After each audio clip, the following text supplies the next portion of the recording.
Those Who Wish Me Dead, new film written and directed by Taylor Sheridan, mostly known for writing Sicario, Hell or High Water, and Wind River, which all three were excellent.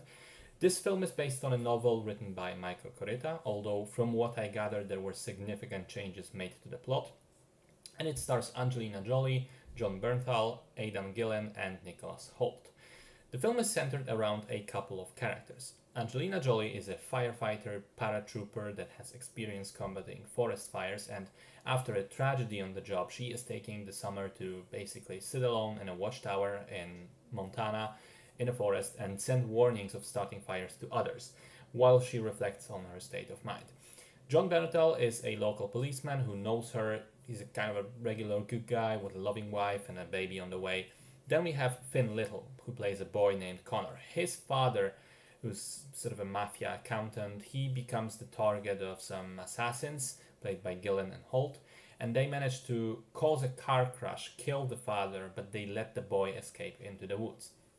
They then return to fix the mistake, and hunt down, chase the boy, who, as you may expect, eventually runs into Angelina Jolie, and John Bernthal also quickly gets involved in all of this. And to top it all off, the assassins deliberately start a forest fire to distract the authorities from what's going on, and that fire will also become a huge factor in the plot as well. So it has an interesting premise, and like all the other Taylor Sheridan movies, it's a thriller related to crime and set on the frontier, in a place where the arm of the law doesn't necessarily reach, and the wilderness helps evil take root, so to speak. But I felt it's rather inferior to the previous three movies that I mentioned, which is not to say it's a bad film, because it isn't. It's almost decent, but it just lacks that special something for me, and there are elements of it which felt a little clumsy. The main thing for me is that the story feels like it can't really decide who the main character is supposed to be. The poster and the trailer suggest Angelina Jolie as the protagonist, but I'd say it's actually split between her, the kid, and John Bernthal. And because it's so evenly divided, it feels like none of the characters is getting significant attention. It's like we're watching a movie filled with secondary characters and nobody really comes to the forefront. Nobody is the protagonist. And that makes it feel a bit awkward, especially as the film is not overly long. It's just 100 minutes. So I think it could have used an additional 15 minutes or so to just to flesh out one of the characters. And it doesn't even matter which one. Either Jolie or Bernthal would work, I think, although my pick would be Bernthal. He's definitely the closest thing to an emotional anchor, the heart of the film, because of his background with the wife. In comparison, the Angelina Jolie character falls a little flat, especially as, in my opinion, she is wildly miscast. It's not necessarily that she's acting badly, but here's the thing. It's Angelina Jolie, okay? She looks like a goddess on earth, and I just never bought her as this hardened firefighter, as this experienced, woman who has this tough job. At the beginning of the film, there's a scene with her and the rest of her crew, and it's all these rugged, tough guys, built like houses, clearly very physical.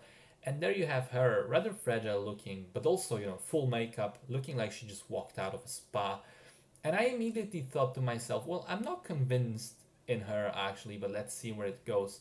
And then, she begins living in a tower in the forest without running water or anything like that.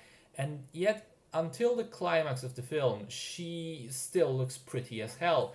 Full makeup, no dirt, no, clean hair, clean skin on the face. I just kept looking at her thinking, that is not the character. This is not this Hannah firefighter girl. This is Angelina Jolie being a movie star, which took me out of the film.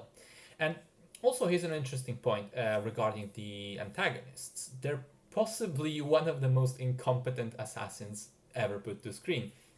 And I think if you just adjusted the dialogue and the editing, you could make the scenes with them into a comedy.